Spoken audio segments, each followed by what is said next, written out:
लग्नेश या लग्न लॉर्ड जब ये नीच के होते हैं, डेबिलिटेटेड होते हैं, तब इंसान की लाइफ में क्या होता है? जब भी नीच राशि के ग्रह को देखो आप, तो पहला सवाल मन में आना चाहिए कहीं इनका नीच भंग तो नहीं। इस सरकार में जो बैठे हैं, कई लोगों से मेरी सीधी बातचीत है, पूछते हैं, मुझे आश्चर्य होता है कि नीच भंग राजयोग वाले ही इस समय सरकार चला रहे, शासन चला रहे हैं भारत सारे के का। सारे। ये बड़ी आश्चर्यजनक बात। सारे तो नहीं है, किसी के क्या है, किसी के क्या है, पर अगर भारतीय जनता पार्टी और नरेंद्र मोदी सरकार चला रहे हैं तो आप इसका क्या अर्थ लेंगे? बाकी तो सारे उनके साथ हैं। नीच भंग राजयोग है। नीच भंग राजयोग के बहुत सारे लोग हैं। सर, हम लग्नेश की बात कर रहे हैं, लग्न लॉर्ड की बात कर रहे हैं, वो जब स्वग्रही होते हैं तब लाइफ में क्या इम्पैक्ट आता है? जैसे बृहस्पति कर्क राशि में जब 5 डिग्री पर होते हैं तो सबसे कमाल का फल देते हैं। यानी 3 डिग्री पर हो तो भी नहीं देंगे, 6 डिग्री पर हो, पर 5 डिग्री पर होने पर वो क्लाइमैक्स करते हैं। एक पराशर ज्योतिषी का सबसे प्रसिद्ध धन्य हो गए कि दूसरा भाव, 11वां भाव और लग्न में अगर परस्पर संबंध हो जाए तो क्लास 1 धन्य हो गए।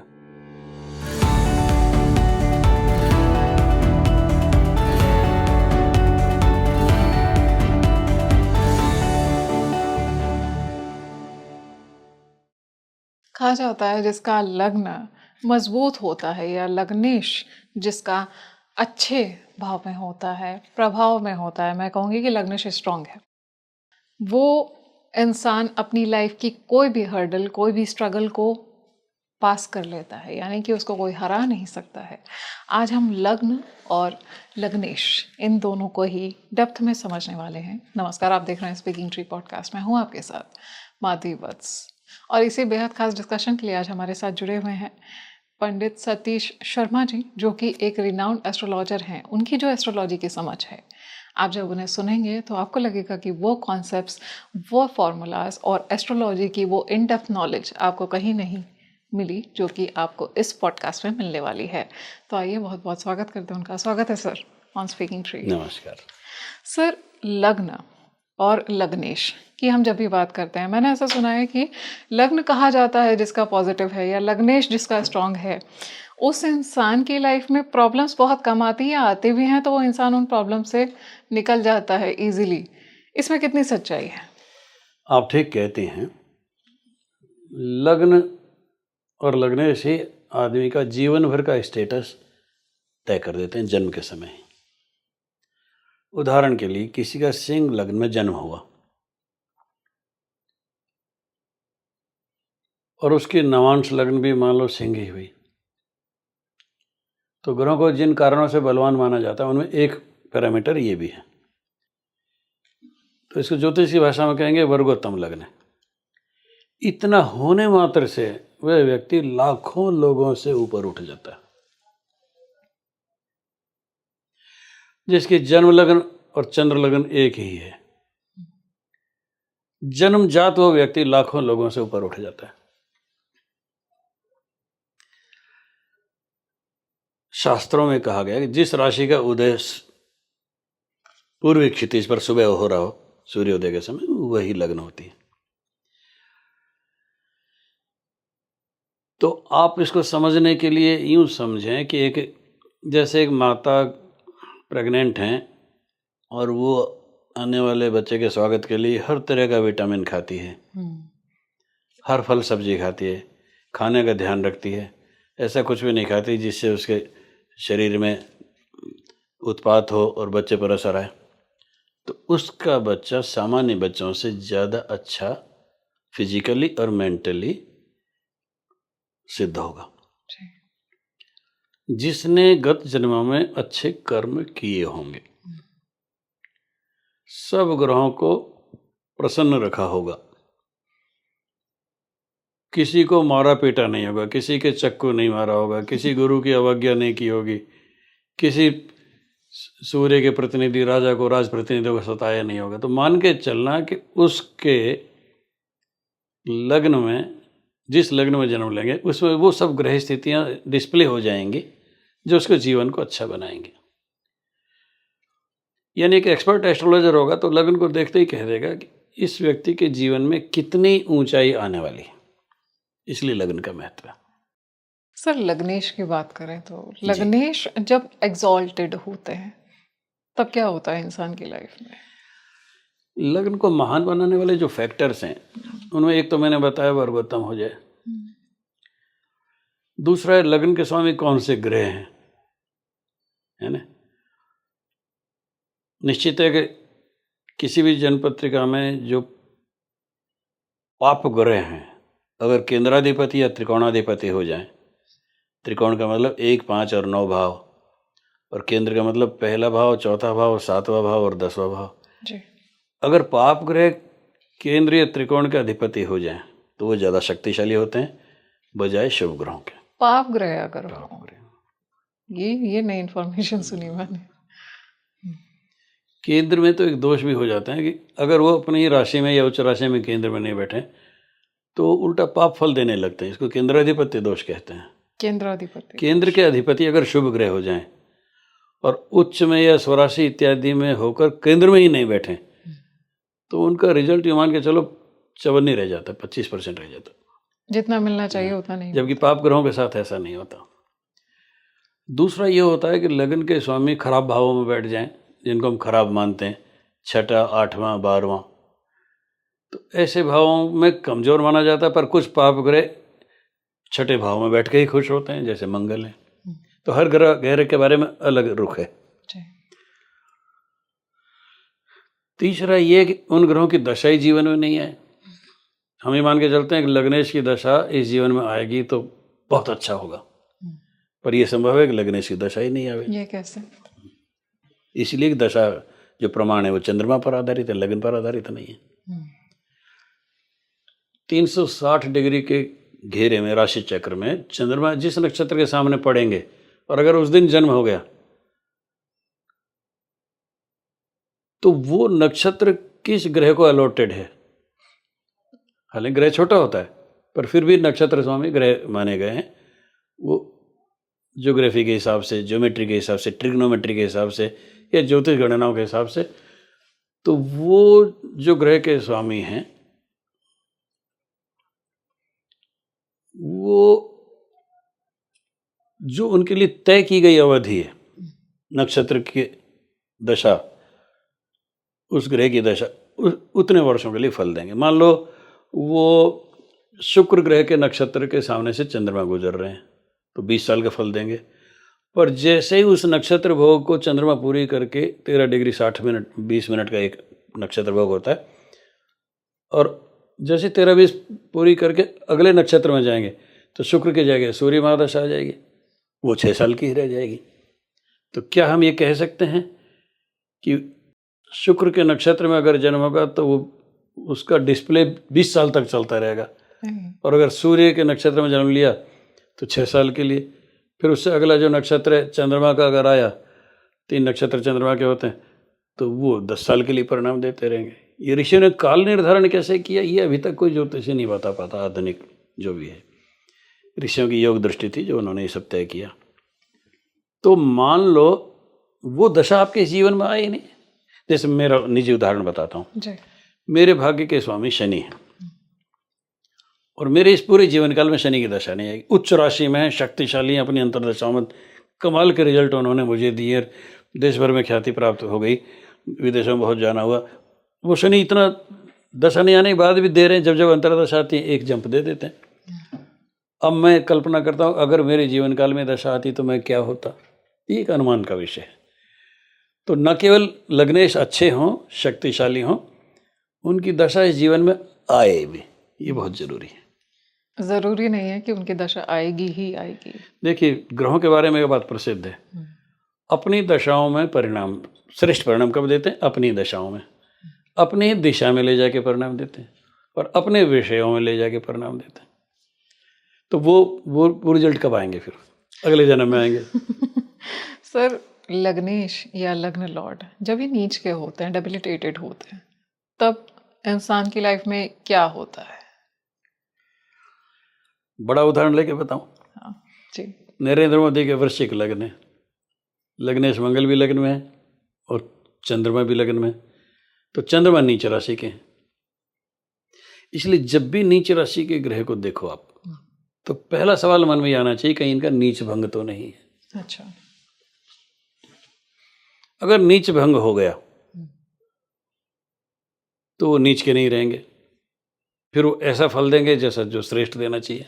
लेकिन सर नीच भंग में मैंने जो सुना है और जहाँ तक मैंने पढ़ा है कि नीच भंग में उतना रिजल्ट नहीं मिलता है जितना उसको उस केस में मिलता है जो एग्जॉल्टेड के केस में मिलता है।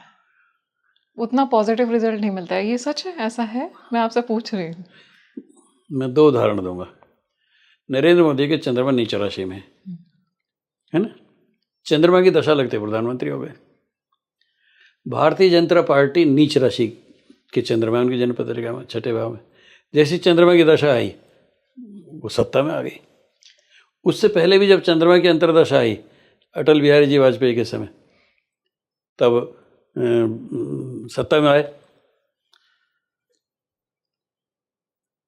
इस सरकार में जो बैठे हैं, कई लोगों से मेरी सीधी बातचीत है, पूछते हैं, मुझे आश्चर्य होता है कि नीच भंग राजयोग वाले ही इस समय सरकार चला रहे, शासन चला रहे हैं भारत सारे के का। सारे। ये बड़ी आश्चर्यजनक बात। सारे तो नहीं है, किसी के क्या है किसी के क्या है, पर अगर भारतीय जनता पार्टी और नरेंद्र मोदी सरकार चला रहे हैं तो आप इसका क्या अर्थ लेंगे? बाकी तो सारे उनके साथ हैं। नीच भंग राजयोग है। नीच भंग राजयोग के बहुत सारे लोग हैं। तो मतलब नीच भंग एक एग्जॉल्टेड से ज्यादा रिजल्ट दे सकता है। ये नहीं कहेंगे, परंतु वो नीच का फल नहीं देंगे। नीच का फल नहीं देंगे। अब उनका कुल मिला के स्ट्रेंथ कितनी है जनपत्रिका में, जिसको षडबल पद्धति से या वर्ग कुंडलियों से जाना जाता है, तो उनका स्टेटस तय कर लेते हैं कि 20% अच्छा है, 40% अच्छा है, 60% अच्छा है, 80% अच्छा है। अब ये तो इससे ज़्यादा और सर्वश्रेष्ठ क्या परिणाम आएंगे जी। कि वो प्रधानमंत्री हैं और भारतीय जनता पार्टी देश पर इतने वर्षों से शासन कर रही है। सर हम लग्नेश की बात कर रहे हैं, लग्न लॉर्ड की बात कर रहे हैं, वो जब स्वग्रही होते हैं तब लाइफ में क्या इम्पैक्ट आता है? एक धारणा है, शास्त्रोक्त है, इट्स वेल कैलकुलेटेड, कि ग्रहों की संज्ञा दी गई है कि वो परमोच्च में कब है, फिर उच्च में कब है, फिर स्वराशि में कब है ना, मित्र राशियों में कब है। तो ये माना गया अगर परम उच्च में हो, जैसे बृहस्पति कर्क राशि में जब 5 डिग्री पर होते हैं तो सबसे कमाल का फल देते हैं, यानी 3 डिग्री पर हो तो भी नहीं देंगे, 6 डिग्री पर हो, पर 5 डिग्री पर होने पर वो क्लाइमैक्स करते हैं। मंगल 28 डिग्री पर देते हैं, शुक्र मीन राशि में 27 डिग्री पर सर्वोच्च फल देते हैं। दिन रात का अंतर आ जाता है।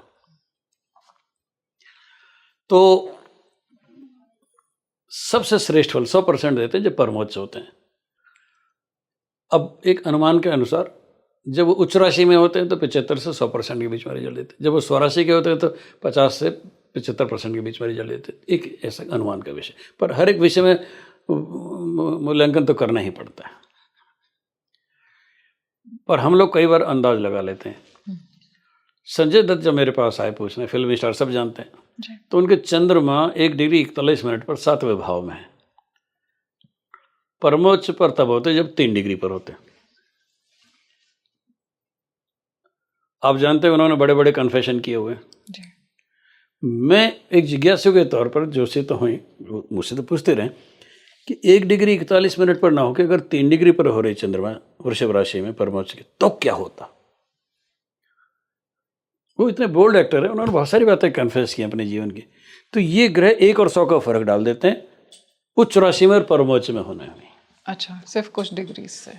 सर यहीं पर लग्नेश अगर अस्त हो जाए, लग्न लॉर्ड अस्त हो जाए, तो क्या घबराने वाली बात होती है इंसान के लिए? देखिए, व्यक्ति का स्टेटस तो जन्म के समय तय हो जाता है, ये क्या बनेगा, क्लर्क बनेगा या IAS बनेगा, ये जन्म के समय तय हो जाता है। इसलिए लग्नेश का अस्त होना अच्छी बात नहीं। नीच राशि में होने पर भी इतना खराब परिणाम नहीं देता ग्रह जितना अस्त हो जाने पर देता है। अस्त होने के जो ज्ञात फॉर्मूले हैं कि बुध 15 डिग्री में अस्त होते हैं और हर ग्रह के अलग अलग वो हैं। मंगल 17 डिग्री पर अस्त होते हैं, यानी 17 डिग्री दूर रहेंगे तो अस्त नहीं होंगे, सूर्य से 17 डिग्री के अंदर आ जाएंगे तो अस्त हो जाएंगे।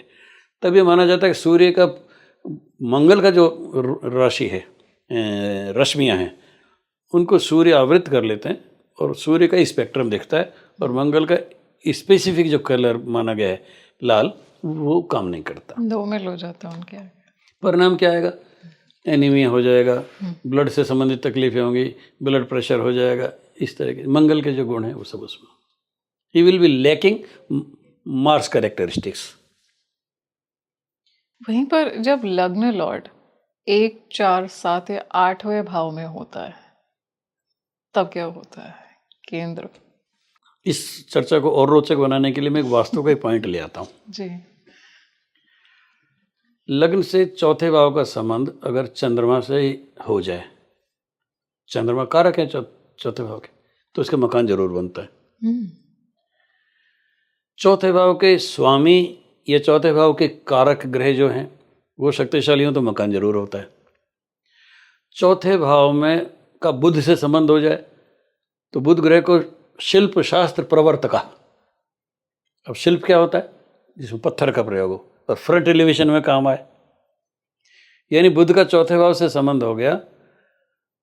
लग्न से चौथे भाव संबंध बाद लास्ट में बताऊंगा। Very interesting.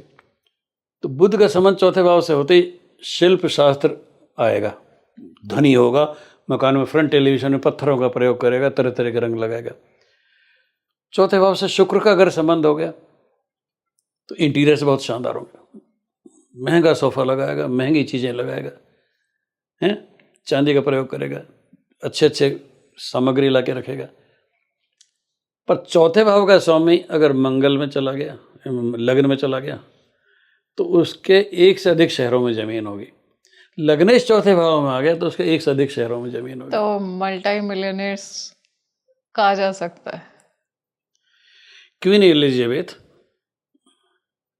मकर लग्न की, जिन्होंने सबसे ज़्यादा वर्षों पर शासन किया, और उनके मंगल चतुर्थेश होकर लग्न में बैठ गए। उनका सूरज का भी अस्त ही नहीं होता था। ये श्रेष्ठ उदाहरणों में से, इसीलिए इतने समय तक राज किया। इसमें भी एक वास्तु का नियम है, अगर चौथे भाव से राहु का संबंध हो जाए तो वास्तु दोष के कारण पतन हो जाता है। ये योग उनके भी था, क्वीन एलिजाबेथ के। उन्होंने अपने जीवन काल में 50 देश खो दिए। आपके सवाल का जवाब तो ये है कि लग्नेश चतुर्थी में हो जाए या चतुर्थेश लग्न में हो जाए तो अपार संपत्तियाँ होती है, देश देश में होती है, कई शहरों में होती है। इसमें वास्तु का नियम मैंने डाल दिया कि अगर राहु प्रभावित कर दे चौथे भाव को, यह एक ज्योतिष की टर्म है, षोडशांश कुंडली में D16 बोलते हैं, उसमें राहु चौथे भाव को प्रभावित करे तो उसी जन्म में उसकी संपत्तियां अपने हाथ से निकल जाएंगी। जिस क्वीन एलिजाबेथ का शासन का सूरज किसी भी कभी अस्त नहीं होता था, उसी के जीवन काल में 50 देश उनके हाथ से निकल गए। राहु ने अस्त करवा दिया। सर लग्नेश, ओके, लग्नेश कमज़ोर होता है, अगर हमने बात की लग्नेश मजबूत होता है, मैं दोनों स्थितियां समझना चाहूँगी कि लग्नेश मजबूत होता है और लग्नेश कमज़ोर होता है, तब इंसान की जो जीवन है, परिस्थितियां हैं, क्या मोड़ लेती है? लग्नेश अगर सब तरह से अच्छा हो तो नेचुरली कुछ ऐसी बातें उसके जीवन में आएंगी कि उसकी ऑरा बढ़ती चली जाएगी। ये सारा ऑरा का खेल है। जिसकी ऑरा सबसे अधिक है उसको कोई छू भी नहीं सकता। मान लो मेरी ऑरा 100 फुट है, आदमी की आमतौर से 10-12 फुट होती है। धतूरे की ऑरा बहुत ज्यादा होती है, धतूरे, इसलिए शिवजी को चढ़ाया जाता है। गाय की ऑरा ज्यादा होती है, गाय का ऑरा ज्यादा होता है। हम हमसे अधिक ऑरा के पास जब जाते हैं तो वी गेन इट। अच्छा। और हम ऐसे व्यक्ति के पास जाते हैं जिसका ऑरा हमसे कम है तो वी लूज। ओह, किसी का ऑरा अगर नेगेटिव है तो नेगेटिव है तो आप नुकसान में जाएंगे, लूज कर जाएंगे हम अपना ऑरा। ऑरा को गुरुत्वाकर्षण कह लो, मैग्नेटिज्म कह लो, सब एक ही शब्द है, छोटे और बड़े का सवाल है बस। सूर्य की ऑरा इतनी है कि पूरा सोलर सिस्टम जो है करोड़ों किलोमीटर दूर ग्रह को भी साधे रखते हैं और उसकी पकड़ से बाहर नहीं जा सकते। क्या हम ये मान लें कि मेरी ऑरा 100 फुट है तो 100 फुट तक मेरा प्रभाव चलता रहेगा? मेरी आज्ञा मानेंगे लोग, मेरे कहना से बाहर नहीं जाएंगे, मेरी आज्ञा का उल्लंघन नहीं होगा। एक आदमी के पास करोड़ों रुपए है पर उसको बाजार में कोई सलाम ही नहीं करता है। एक आदमी ऐसा है जो सड़क पर आता है देखते इच्छा होती है इससे बात करी जाए।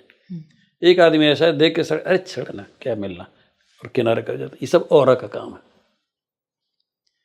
है ना।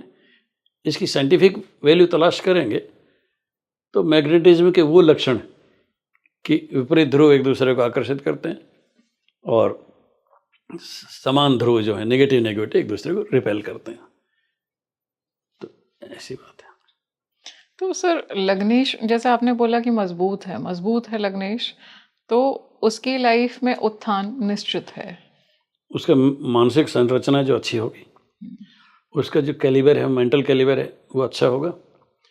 उसका शारीरिक सौष्ठव है, जो अंग सौष्ठव, वो शानदार होगा। उसकी निर्णय क्षमता बहुत अच्छी होगी। वो समय पर निर्णय लेगा और कम उम्र में ही सम्मान पाने लग जाएगा। अच्छा, कम उम्र में, ये सर्टन है? लग्न का और लग्नेश का अकेले अच्छा होना सबसे बड़ा पॉइंट है ज्योतिष में, इसलिए सबसे पहले हम परीक्षण इसी के करते हैं। लग्नेश अगर मजबूत है तो काफ़ी सारे एस्पेक्ट्स ऑलरेडी उसके पावरफुल हो जाते हैं। उसी का एक दूसरा पैरामीटर लेता हूँ जो आपने पूछा कि लग्नेश का चौथे भाव से संबंध हो तो, लग्नेश का दशम भाव से संबंध हो तो राजयोग में कन्वर्ट हो जाएगा। लग्नेश का 11वें भाव से संबंध हो गया तो धनी हो जाएगा। अब लग्नेश 7वें भाव में बैठा तो पत्नी के अलावा भी कोई ना कोई जीवन में मिलेगा। लग्नेश 5वें भाव में चले गए या 5वें भाव के स्वामी लग्न में चले गए तो संतान उन्नत हो जाएंगे। तो ये लग्नेश तय करता है बहुत सारी चीज़, यानी मल्टीप्लिकेशन जो है सब्जेक्ट्स का, वो लग्न और लग्नेश का काम है। और 8वें भाव का लग्नेश से संबंध हो जाए। लग्न के बारे में आम धारणा ये है जो होरो ग्रंथों में, ज्योतिष ग्रंथों में, कि तन, सिर, है ना, शारीरिक सौष्ठव, सौंदर्य, ये सब लग्नेश तय करते हैं। 8वें भाव का हम लोग खड्डा मानते हैं, ये सारे गुण खड्डे में गए। इसलिए एक्सीडेंट्स, घटनाएं, पतन, तो लग्नेश की तो हानि होगी, 8वें भाव बढ़ जाएगा। अच्छा, ये कैसे? लग्नेश जिस भाव में जाएगा उस भाव को प्रमोट करता है, पर 8वां भाव अपना चरित्र को क्यों छोड़ देगा? 8वें भाव का मालिक जिस भाव में जाएगा उस भाव को नष्ट कर देगा। दूसरे भाव में जाएगा तो धन नष्ट हो जाएगा, ऐसे उसके पास धन टिकेगा ही नहीं, कितना ही कमा ले। तो लग्नेश 8वें भाव में चले गए तो 8वां भाव तो उठेगा पर लग्न कमजोर हो जाएगी। इसके अलावा और भी केसेस होते हैं जहाँ पे लग्नेश कमजोर होते हैं? हाँ, ऐसे बहुत सारे केसेज हैं। लग्नेश अस्त हो जाएं, लग्नेश शत्रु राशियों में चले जाएं, लग्नेश नीच नवांश में चले जाएं, खराब वर्गों में चले जाएं, लग्नेश पाप कर्तरी में हो जाएं कि इधर भी पाप ग्रह लग्न के, इधर भी पाप ग्रह, है ना। तो एक शानदार उदाहरण देता हूँ। जैमिनी ऋषि ने कहा है कि लग्न से 12वें और दूसरे भाव में बराबर संख्या में ग्रह हो तो बंधन योग होता है, जेल योग। अच्छा, किस पर असर आएगा? लग्न पर असर आएगा। यानी बंधन में अगर डालना है लग्न को, लग्नेश को, यानी व्यक्ति को, तो उसके पाप कर्तव्य योग होना चाहिए।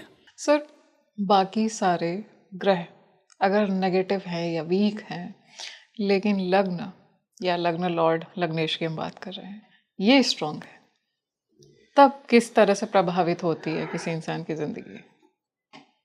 यूँ होगा कि लग्नेश शानदार है और सारे और बाकी ग्रह खराब हैं तो बाप का कमाया खाता रहेगा, बाकी ग्रह उसको कुछ भी नहीं देंगे। अच्छा, इस तरह का जैसे एग्जाम्पल हम देखते हैं कि फादर ने बहुत सारी वेल्थ क्रिएट की, लेकिन बच्चे उस वेल्थ को आगे नहीं बढ़ा पाए। यही तो जो आपने सवाल पूछा उसका यही जवाब है कि लग्नेश के कारण खाने पीने, गाड़ी घोड़े की सुविधा मिलती रहेगी। ऐसा तब भी पाते हैं जब 12वें भाव में शुक्र हो या 6ठे भाव में शुक्र हो, तो बड़ी से बढ़िया गाड़ी, बड़ी से बढ़िया फ़ोन, बिना कमाए उनके पास धन आता रहेगा। तो ऐसे बहुत सारे लोग संसार में जो सारे सुख भोग रहे हैं पर खुद का किए के नाम से कुछ भी नहीं है। इसके पीछे यही रीज़न होता है। और वहीं पर अगर बाकी ग्रह स्ट्रांग हो, मजबूत हो, एग्जॉल्टेड हो, शायद राजयोग भी बन रहा हो उनकी कुंडली में, लेकिन लग्न और लग्नेश, लग्न लॉर्ड, ये दोनों वीक हो, तब इंसान की कुंडली किस तरह से उनकी जीवन प्रभावित होगी? हमको ये एनालिसिस तो करना पड़ेगा कि इसको ज़िंदगी में क्या मिलेगा और क्या नहीं मिलेगा। अपन को ऐसे बहुत सारे उदाहरण मिल जाएंगे कि सारा संसार उनको पूछता है पर उनके पास भौतिक समृद्धि कुछ भी नहीं है। जिसने संसार त्याग दिया पर वो राजाओं से भी ऊंचा है, है ना। उसमें घर और परिवार नष्ट होना जरूरी है, साधु संतों कर इनके। तो ऐसे भी जिन्हें कि संसार में सब कुछ है पर एक चीज नहीं है, संतान नहीं है। अरे अभागा है, उसके तो आस औलाद ही नहीं है। सब कुछ है, अरबपति है। अरे यार लड़की 38 साल की हो गई, इसकी शादी नहीं हो रही, क्या ऐसा पैसा किस काम का। सर एक मेरे अंदर पता नहीं क्यों क्यूरियोसिटी आ रही है, मैं आपसे पूछना चाह रही हूँ ये, आपने क्या कभी डॉक्टर एपीजे अब्दुल कलाम की कुंडली स्टडी की है? हाँ, उनकी कुंडली में कैसे योग थे? उनका लग्न और लग्नेश स्ट्रांग था या लग्न से भी ज़्यादा स्ट्रांग उनके 2-3 ग्रह थे। उनमें शनि का योगदान सबसे ज़्यादा है और उनका षडबल इतना ज़्यादा था ग्रहों का, ग्रहों की सब ग्रहों की मिला के जो स्ट्रेंथ नापने का फॉर्मूला उसको षडबल पद्धति कहते हैं, 6 फोल्ड स्ट्रेंथ। वो इतनी ज़्यादा थी कि वो एक अकेला गहरे उनको उस ऊंचाई पर ले गया। उनका जो बुध था बहुत कमाल का, इंटेलेक्चुअल जो ग्रह है, आईक्यू लेवल जो बढ़ा था वो बुध है, वो बहुत कमाल का था। दूसरा वो इतने धीर गंभीर थे और वो मतलब शांत और समझदार थे। तो राष्ट्र प्रथम की जो भावना है तो वो उनको उन ग्रहों ने दी जिन्होंने उनको इंजीनियर बनाया। मैंने ये सवाल मेरे अंदर इसलिए आया क्योंकि मैंने जो उनकी लाइफ देखी, उन्होंने पर्सनल ऐसा कुछ भी गेन नहीं किया, वो सब कुछ दूसरों के लिए करते रहे और उनका एक बहुत ही एक हाई पेडेस्टल, एक बहुत ही ऊंचा स्थान है हर इंसान की नजर। उन्होंने जो पाया दुनिया में किसी ने नहीं पाया। महात्मा गांधी ने जो पाया वो दुनिया के किसी गांधी ने नहीं पाया। आप बताओ, कोई प्रधानमंत्री 15 साल रह के भी नहीं पाया जो महात्मा गांधी ने पाया। इतिहास में दर्ज हो गया। हाँ। महात्मा गांधी को मिटाना संभव नहीं है क्योंकि अंतर्राष्ट्रीय स्तर पर प्रतिष्ठा हो गई, वो इतिहास पुरुष हो गए। तो जो नंगे बदन चल रहा है, जिसने गरीब को देख के चप्पल छोड़ दी, कपड़े त्याग दिए, तो वो राजाओं से भी बड़े हो गए। तो उनके पीछे कौन सा ऐसा ग्रह था जिसने इतना सपोर्ट किया, इतना आज तक उनकी ख्याति बोलती है? उनके 2 ग्रहों ने कमाल किया, मंगल और बुध बहुत शक्तिशाली थे जो अन्वेषण देते हैं। हालांकि राहु भी उनका बहुत अच्छा था। और मैंने उनको शंकराचार्य के साथ भी देखा है और नीचे बैठे थे, तो वो विलक्षण है। कोई आदमी नीचे बैठ गया, इससे कोई छोटा थोड़ी हो गया। उनमें महानता थी। महान लोगों के ग्रह भी महान होते हैं। एक आप ये मान के चलें कि कोई एक ग्रह का षडबल बहुत ज़्यादा हो गया, आमतौर से 1.00 या 60 का लेवल मानते हैं। किसी का षडबल 1.5 से ऊपर हो गया तो राष्ट्रीय स्तर की ख्याति प्राप्त करने लगता है। जिसका षडबल 1.75 या ज़्यादा हो गया ना, वो अंतर्राष्ट्रीय ख्याति प्राप्त कर, एक ही ग्रह पार ले जाता है। अच्छा, ले जाएगा अपने विषय में, ले जाएगा अपने विषय में। तो मान लो कोई सचिन तेंदुलकर हो गया या रोनाल्डो हो गया या पादुकोण हो गया, तो मतलब वो धन हो या नहीं हो, ख्याति तो आदमी उसी से खुश रहता है। सर लग्नेश, लग्न लॉर्ड अगर रेट्रोग्रेड हो जाए, वक्री हो जाए, तब क्या इम्पैक्ट पड़ता है, असर पड़ता है? रेट्रोग्रेड ग्रहों के बारे में एक आम धारणा है कि वो जीवन में उत्थान और पतन दोनों देते हैं। उस भाव का देते हैं जिस भाव के वो स्वामी हैं या जिस भाव में वो बैठे हैं। इसका मतलब उनके जीवन में जिनका लग्नेश रेट्रोग्रेड है तो आकस्मिकता बहुत रहेगी। वो राजा भी हो सकते हैं, वो रंक भी हो सकते हैं, सडन वेट और सडन गेन, सडन लॉस। वो स्वतंत्र भी रह सकते हैं और वो जेल भी जा सकते हैं। इसलिए रेट्रोग्रेशन एक साधारण विषय नहीं है, उनको सभी परिस्थितियों के लिए तैयार रहना चाहिए। पर कुछ लोगों को तो जेल में जाने में रुचि है कि हम इनको जेल भेजो ना, है ना। जिन्होंने स्वतंत्रता संग्राम लड़े, वो महान उद्देश्य को लेकर लगे, उनको लिए जेल और बाहर उनको षड्रस भोजन नहीं चाहिए। उनको सूखी रोटी जेल में मिलेगी, उनको पता है, पर वो राष्ट्र के लिए जी रहे हैं। इसलिए वो सुख कैसा है? कोई सावरकर या कोई महात्मा गांधी जेल में है तो उसका आकलन आप कैसे करेंगे? वो संसार का सबसे सुखी है या सबसे दुखी है? ऋषि मुनि तो 7.5 की प्रतीक्षा करते थे, कब आवें, कब शारीरिक कष्ट पावें और कब हमारे कर्म कटें। और आम आदमी 7.5 से डरता है। तो हर एक के लिए अलग पैमाना हो सकता है। और लग्नेश अगर हम देखें कि लग्नेश वक्री हो रहे हैं तो हमारा जीवन किस तरह से प्रभावित हो रहा है? मान लीजिए कि मेरा लग्नेश वक्री हो गए, उनके जीवन में शार्प टर्न आएंगे, उनके जीवन में टर्निंग पॉइंट्स आएंगे। तो ये पॉजिटिव होते हैं या नेगेटिव होते हैं? दोनों हो सकते हैं। लग्नेश का स्टेटस क्या है उससे तय होगा।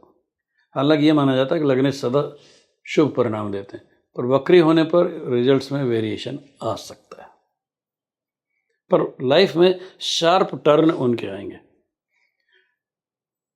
कालिदास और तुलसीदास ऐसे उदाहरण थे। अच्छा। कि सब कुछ छोड़ दिया, संत हो गए, अचानक से सब कुछ त्याग दिया, अदृश्य हो गए, गायब हो गए, अपहरण हो गया, मार दिए गए, डुबो दिए गए, या किसी और हाइट पे चले गए, या घर बार छोड़ के दूसरा घर बसा लिया। तो ग्रह का स्टेटस क्या है, शुभ है, अशुभ है, या बीच का है, उससे तय होगा। लग्नेश के बेस्ट प्लेसमेंट कौन से होते हैं सर? लग्नेश का बेस्ट प्लेसमेंट तो लग्न में ही है। फिर मैंने बताया जिस भाव में जाएंगे उस भाव के रिजल्ट्स को मल्टीप्लाई कर देंगे। 12 के 12 अगर लग्न की बात करें तो 12 के 12 लो, सुन लो। लग्नेश दूसरे भाव में जाएंगे तो धन योग बनाएंगे। एक पराशर ज्योतिषी का सबसे प्रसिद्ध धन योग है कि दूसरा भाव, 11वां भाव और लग्न में अगर परस्पर संबंध हो जाए तो क्लास 1 धन योग है। इसका आधा भी मिल जाए तो भी अरबपति हो जाएंगे। लग्नेश सेकंड हाउस में जाने के मतलब धन और कुटुंब को बढ़ाएंगे। ऐसे व्यक्ति ऑर्गेनाइजेशन चला सकता है, संगठन खड़ा कर सकता है, वो धीर गंभीर होता है, वो दुर्वासा नहीं होता। जिसको संगठन करना है उसका तो टेम्परामेंट बहुत कूल होना चाहिए ना, तो लग्नेश ये देते हैं, कूल टेम्परामेंट। लग्नेश तीसरे भाव में जाएंगे तो भाई बहनों की वृद्धि होगी, पराक्रम की वृद्धि होगी। अब इसके नेगेटिव पॉइंट्स भी हैं। लग्नेश सहजे षष्ठे से में तुल्य पराक्रम है, शास्त्रों में है कि लग्नेश तीसरे भाव में जाए तो शेर जैसा पराक्रम होगा। ज्योतिषियों ने उसमें भी खोट निकाल लिया कि दूसरी बीवी भी होगी, दूसरा विवाह भी होगा। अब इसको राजा के लिए तो अच्छा है 4 बीवी होना, पर सामान्य गृहस्थ के लिए तो खराब बात है ना। तो इसलिए उस समय का समाज क्या है ये देखना पड़ेगा। एक बीवी नहीं संभलती इंसान से। और लग्नेश चौथे भाव में गया तो हमने पहले डिस्कस किया है कि धन संपत्तियाँ बढ़ेंगी, कई शहरों में देने। लग्नेश 5वें भाव में गया तो संतान उच्च कोटि होंगे, पर लग्नेश खराब होकर वक्री होकर 5वें भाव में बैठ गया तो संतान में गड़बड़ भी आ जाएगी। अच्छा। लग्नेश राहु के साथ बैठ गए तो छल छद्म भी जीवन में आ सकता है, धोखा फरेब चीटिंग भी उनके स्वभाव में आ सकती है। कई लोग जेल में जाने के बाद भी आते फिर एक उत्पात कर बैठते हैं, तो ये काम भी हो जाता है। लग्नेश 6ठे भाव में जाएंगे तो रोगी रहेंगे, बीमार रहेंगे, चलेंगे पर गोलियां भी खाते रहेंगे, बीपी की और शुगर की। 7वें भाव में होंगे तो पत्नी सदा शिकायत करती मिलेगी, सास को रक्षा करनी पड़ेगी। दोषी कौन? लग्नेश। लग्नेश 60वें गए तो धन की तो हानि होगी, शरीर की हानि होगी, पर रिसर्च में मास्टर हो जाएगा, वो खोजी हो जाएगा, आध्यात्म में रुचि हो जाएगी। कोई ताज्जुब नहीं हुआ आदमी जाके जंगल में पहाड़ में बैठ जाए साधनाओं के लिए। लग्नेश 90 भाव में जाएंगे तो भाग्य वृद्धि करेंगे, एक से अधिक गुरु मिलेंगे। कई गुरु हो सकते हैं, विद्या गुरु। अच्छा। मंत्र गुरु एक ही होता है, आध्यात्मिक गुरु एक ही होंगे। तो 9वां भाव गुरु बनने का है, तो फिजिक्स भी पढ़ेगा, केमिस्ट्री पढ़ेगा, उसमें सारे गुरु मिलेंगे। पैर एक आध के ही छुएगा, पर गुरु कई होंगे। सब्जेक्ट बदलते हैं, अब तो ये पढ़ा आर्ट्स पढ़ी, फिर फिलोसफी में चला गया, फिर इसमें चला गया। 10वां भाव राजयोग देता है, पिता, यश, राजयोग, गत जन्मों के कर्म, क्रियमाण कर्म जो अब इस जन्म में जो कर्म कर रहे हैं, जो अगले जन्म में संचित कर्म हो जाएंगे। और क्या बिजनेस करेंगे, क्या आजीविका के क्षेत्र चुनेंगे, वो 10वां भाव होता है। तो ऐसा आदमी अधिक क्रियाशील हो जाएगा। मतलब लग्नेश 7वें में चला गया तो हंटिंग में लगा रहेगा, पर लग्नेश 10वें में चलेगा तो जॉब हंटिंग में लग जाएगा। हर 6ठे महीने नौकरी छोड़ेगा तनख्वाह के लिए। अच्छा। पर चढ़ेगा। जैसे जल्दी जल्दी लोग स्विच कर देते हैं और बढ़ जाती है उनकी पेस। तो मैं उनको सलाह दे रहा हूँ कि तू जनरल मैनेजर जब बनेगा, जब 20-25 साल तक नौकरी करेगा, तो तू 35 साल की उम्र तक बदल ले जितनी नौकरियाँ बदलने, फिर मत बदलना। हाँ साहब ये बात ठीक है। ये जरूर ध्यान रखिएगा आप लोग, जो सर ने अभी बताया है आपके लिए बड़ी काम की चीज है। 11वें भाव में लग्नेश आ गया तो धनी हो जाएगा, बड़े भाई भाई बहुत संपन्न हो जाएंगे, बड़े भाइयों से तालमेल अच्छा रहेगा। 11वां भाव बाधक भी होता है, अड़चने में डाल देता है। किस तरह की अड़चने? धन है पर उस पर उसका नियंत्रण नहीं है, बड़े भाई हैं पर साथ नहीं रहते, माँ छोटे भाई के साथ रहती, बड़े भाई के पास नहीं रहती, इस तरह के परिणाम आते हैं। ये जन्म पत्रिका में अग्निकोण है और वास्तुशास्त्र का अग्निकोण है। द्वादश आदित्यों में से 3-4 पूर्व दिशा से अग्निकोण के बीच में रहते हैं, सविता, सवित्र, अर्यमा, इंद्र।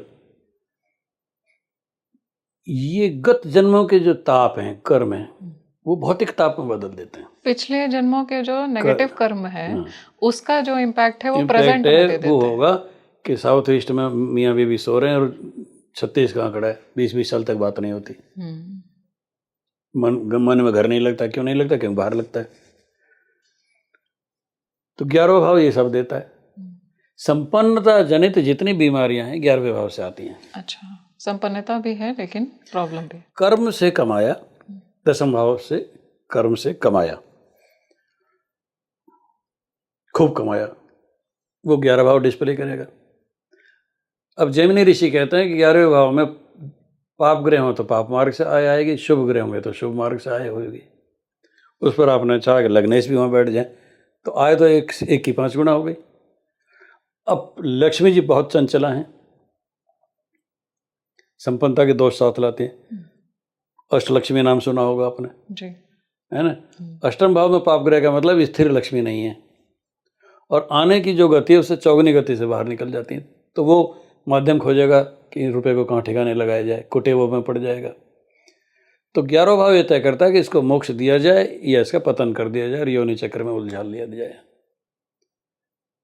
इसलिए लग्नेश का 11वें भाव में बैठना घातक भी हो सकता है, पर यदि उसका दशमेश, दशम भाव के स्वामी बहुत उच्च कोटि के हों और धर्म कर्म के योग बहुत अच्छे हों तो 11वें भाव की बाधा को पार करके और वो मोक्ष मार्ग पा सकता है। उसको 12वें भाव से जोड़ते हैं। दशमेश को उच्च कोटि का होना चाहिए, इसके लिए शुभ होना चाहिए।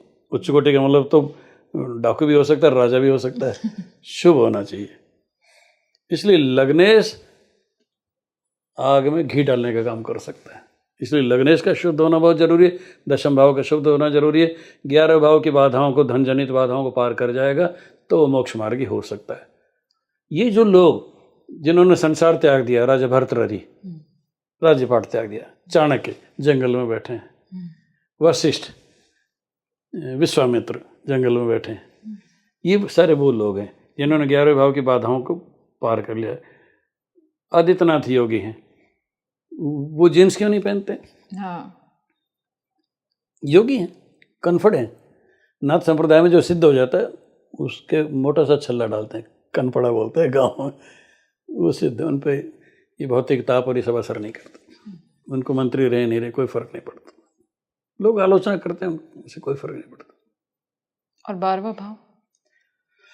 12वां भाव सबसे विचित्र भाव है। जैमिनी ऋषि तो कहते हैं कि 12वें भाव से बृहस्पति और केतु का संबंध हो जाए तो मोक्ष मार्गी हो जाता है आदमी, मुमुक्षु हो जाता है। गीता में शब्द मुमुक्षु है।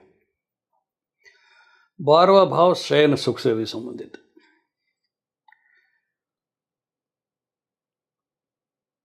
12वां भाव यात्राओं से संबंधित है। 12वां भाव एक्सपोर्ट से संबंधित है। 12वां भाव जेल से संबंधित है। 12वां भाव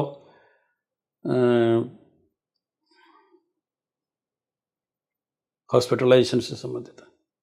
इतने सारे विषय 12वां भाव। अब किसी के 7th हाउस तो बहुत अच्छा है, जो पत्नी भाव है, पर 12वां भाव खराब है तो उसके शारीरिक सुख में कमी आ जाएगी, पत्नी शिकायत ही करती मिलेगी। जब हम ऐसा देखते हैं ना तो हम उसके इम्पोर्टेंसी के योग खोजते हैं, नपुंसकता के योग, साइकोलॉजिकल या फिजिकल। या ये हो सकता है 7th लॉर्ड इतना स्ट्रांग है तो स्त्री सानिध्य तो है इसको स्त्री से सुख क्यों नहीं है? उसको उससे बाहर जाके मिलता है। अच्छा, 12वां भाव का बहुत ज़्यादा समृद्ध होना भी हम अच्छा नहीं मानते। You will have more than one. अब गॉड फादर तो होना अच्छा है, पर गॉड वाइफ होना अच्छा नहीं है ना। तो ये शंकाएं 12वें भाव से रहती हैं। पर 12वें भाव का दमन ही कर दिया सब तरह से, तो वो मोक्ष की तरफ भी जा सकता है। तो उसको शारीरिक सुख, संसर्ग सुख, भोग, षड्रस भोजन, लिबास, इन सब की परवाह नहीं रहती, और वो उसके लिए काम करता है। यही लग्नेश अगर मजबूत है और राजयोग भी है इंसान की कुंडली में, तो क्या होगा? योगी के अलावा और एक दो नाम बता दूं। एपीजे कलाम थे, अब्दुल कलाम थे, है ना। हमारे कई राष्ट्रपति प्रधानमंत्री ऐसे हुए हैं, कई नायक ऐसे हुए हैं जिन्होंने जेल में रहना पसंद किया पर राष्ट्र और ईश्वर के लिए बचे जाओ। कई लोग ऐसे हुए हैं संसार में जिन्होंने चर्च के खिलाफ बोला है और फांसी चढ़ा दिए गए। कई वैज्ञानिक ऐसे हुए हैं जिन्होंने बोला, वो चर्च के खिलाफ माना गया कि साहब पृथ्वी के चक्कर लगाता है सूर्य, उसने कह दिया और उसको बाद में फांसी चढ़ा दी गई, मार दिया गया। तो ऐसे बहुत सारे उदाहरण हैं। आपने गैलीलियो की बात की। हाँ, कई सो मैनी। तो सर लग्नेश अगर मजबूत है और राजयोग भी है, तो ये तो पॉजिटिव रिजल्ट देगा। उनको फांसी चढ़ा दी गई, एज इन उनका लग्न वीक मैं था। नहीं कह रहा हूँ, लग्न में कहीं डिफेक्ट है तभी तो जेल भेज दिए गए या मार दिए गए। पाप करते रहे में लगने से स्ट्रांग है, पर पाप करते रहे में तो फल आ जाएंगे। वो धनी है इसीलिए तो उसका अपहरण हो गया। अपहरण किसका होता है? मजदूर का थोड़ी होगा। जिसके पास धन होगा उसका अपहरण होगा। लग्नेश अगर वीक हो लेकिन इंसान की कुंडली में राजयोग हो, लग्नेश वीक हो पर कुंडली में राजयोग हो, तो ऐसा राजकुमार होगा जो कमाता धमाता नहीं है। अच्छा। और सारे सुख हैं, पर उसके खुद के कहने के लिए उसके पास कुछ भी नहीं है। तो मतलब एक जनरेशनल वेल्थ लेकर के आप आ सकते हैं। वो कुल दीपक नाम सुना होगा। हाँ। तो कुल का पतन कराने वाला भी होता है। अगर किसी की कुंडली में राजयोग है, लग्नेश भी मजबूत है, अनटेंटेड है एक तरह से सारे ही ग्रह, उस इंसान की लाइफ कैसी होती है? एक उदाहरण देता हूँ, एक रत्न का, कि 1 कैरेट का है हीरा, 1 कैरेट का है, 2 कैरेट का, 3 कैरेट का, 4 कैरेट का, 5 कैरेट का। तब तक तो कैरेट की रेट लगती है। 6ठे कैरेट में जाते ही 10,000 से 1 लाख पे जाएगा। 7वें कैरेट पे जाते ही 1 लाख से 1 करोड़ पर जाएगा। 8वें कैरेट पे जाते ही 1 करोड़ की बजाय 50 करोड़ पे चला जाएगा। एक समय आता है जब वो जंप मल्टीप्लाई होता है। तो जिसका राजयोग भी अच्छा है और जिसका लग्नेश भी अच्छा है, वो लोग ऐतिहासिक टर्न लेते हैं लाइफ में, अविश्वसनीय।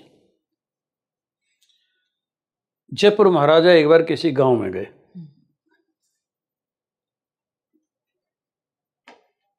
उस गांव के एक साधारण से बालक को उन्होंने चुन लिया, मेरे को गोद लेना है। ले आए। जिसको आप लग्नेश बलवान और राजयोग बलवान कहती हैं, वो गत जन्मों के कर्म है एक तरह से, शब्दांतर से। महाराजा माधव सिंह जयपुर के ऐतिहासिक पुरुष सिद्ध हुए। उन्नत ललाट, गौर वर्ण, शंख ग्रीवा, अजानुभुज, घुटनों तक उनके भुजाएं थी, जो राजयोग का लक्षण है। महाराजा माधव सिंह के लंबे लंबे हाथ थे। तो गत जन्म के कर्म जो इस जन्म में अच्छे लग्नेश और अच्छे ग्रहों के रूप में प्रकट होते हैं, वो अचानक बहुत तीव्र गति से और आकस्मिक रूप से उन्नति पाते हैं। अद्भुत। Thank you so much sir, आपने इतना समय दिया हमें और इतना कुछ बताया। ये एक मास्टर क्लास हो गई हमारे उन सभी व्यूवर्स के लिए जो जानना चाहते हैं लग्न के बारे में और लग्नेश के बारे में। सो आई एम वेरी ग्रेटफुल कि आपने इतना समय निकाला। नमस्कार।